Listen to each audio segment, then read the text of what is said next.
कि राज्यसभा के चुनाव के बाद जो है एक मामला इन्होंने दर्ज किया है और उस मामले में ये जांच कर रहे हैं।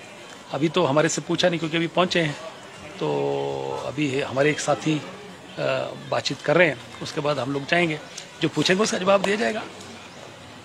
लेकिन फिर भी सर क्या वजह रही मतलब यहाँ बुलाने? देखिए, इनका आरोप ये है कि दो विधायकों ने कंप्लेंट करी है कि कोई खरीद फरोख्त की बात कर रहे हैं, कोई साजिश की बात कर रहे हैं। देखिए, ये राज्यसभा का चुनाव हुआ, हमने राज्यसभा में अपने विवेक से वोट डाला, हमने हिमाचली प्रदेश को के व्यक्ति को वोट डाला और सरकार को गिराने का जो आरोप है वो तो प्रश्न ही नहीं पैदा होता। कोई वोटिंग नहीं हुई, कोई उसमें जो है डिवीज़न नहीं मांगा गया, कोई उसमें किसी भी तरह का काम नहीं हुआ, बल्कि इन्होंने निष्कासित किया 6 विधायकों को। तो ये सरकार को गिराने का तो प्रश्न ही नहीं होता। या तो वोटिंग हुई होती, या कोई डिवीज़न हुआ होता, या कोई अविश्वास प्रस्ताव आया होता, तो ऐसा तो कुछ हुआ नहीं। बाकी जो पूछेंगे उसका जवाब दिया जाएगा। सर, जैसे कि FIR भी दर्ज कराई गई थी, तो उसको लेकर क्या कहेंगे? देखिए, हमारे 2 साथियों के ऊपर FIR दर्ज है, जिसमें एक आशीष शर्मा जी हैं, हमीरपुर के हमारे माननीय विधायक हैं, और दूसरा चैतन्य शर्मा जी जो पूर्व विधायक उनके फादर के उनके ऊपर है। बाकी को लोगों को इसमें बुलाया जा रहा है, तो जो भी पूछेंगे उसका जवाब दिया जाएगा।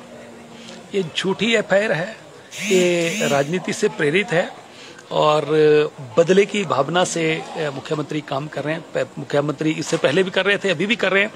और ये जो 9 विधायक हैं, इनके कारोबार इन्होंने बंद कर दिए, इनके क्रशर्स बंद कर दिए, इनके जो जितने बिजनेस थे बंद कर दिए।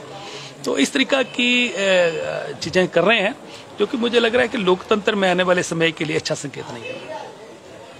सर, इसी तरह से जो है और भी सवाल उठाए जा रहे हैं सरकार के ऊपर। जो है इस वक्त की सरकार बहुत जो है कमजोर हो गई है और सिर्फ अपनों के लिए जो है। देखिए, मैंने आज भी कहा है कि मुख्यमंत्री को जो है गोल्ड मेडल दिया जाना चाहिए। हिंदुस्तान के इतिहास में जितने मुख्यमंत्री हुए हैं, उनमें सबसे ज्यादा झूठ बोलने वाले मुख्यमंत्री हैं। झूठ बोलने के लिए उनको गोल्ड मेडल मिलना चाहिए। पहली, झूठी गारंटियां, कर्मचारियों के साथ धोखा, प्रदेश के नौजवानों के साथ धोखा, महिलाओं को 1500 रुपए देने के नाम पर धोखा, और इस तरीके से जो और भी कई इश्यूज हैं।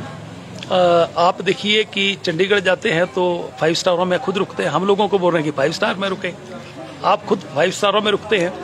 और इतने संवेदनहीन हो चुके हैं कि कभी भी इतिहास में ऐसा नहीं हुआ कि मुख्यमंत्री ने कोई पब्लिक को मिलने का समय निश्चित कर दिया हो कि हफ्ते में 1 दिन मिलेंगे। एक दिन शुक्रवार को मिलते हैं, वो भी पक्का नहीं है, वो भी कभी दिल्ली कभी सो गए। हमीरपुर में गए तो खाना खाने के बाद चले गए रेस्ट हाउस में, सो गए, 8-5-6 घंटे सोए रहे और लोगों से मिले नहीं। तो आप देखिए कि हो क्या रहा है। तो ऐसी ऐसी चीजें हैं जो प्रदेश देख रहा है। इन्होंने कीर्तिमान स्थापित किया, सबसे ज्यादा कर्जा लेने का 1.5 साल में 35,000 करोड़ रुपए कर्जा, और इस तरीके से कीर्तिमान स्थापित किया इन्होंने। सबसे ज्यादा हिंदुस्तान में 1000 के करीब संस्थान ही बंद कर दिए। ये बंद करने वाले मुख्यमंत्री हैं, खोलने वाले मुख्यमंत्री नहीं है, इसलिए इनको सम्मानित किया जाना चाहिए। सर, इसमें एक सवाल और जोड़ना चाहूंगी कि जिस तरह से कहा जा रहा है कि जो ये सरकार बनी हुई है ये बहुत ही कमजोर हो गई है फाइनेंशियली, जो है हिमाचल की सरकार कोई विजन इस सरकार का नहीं है।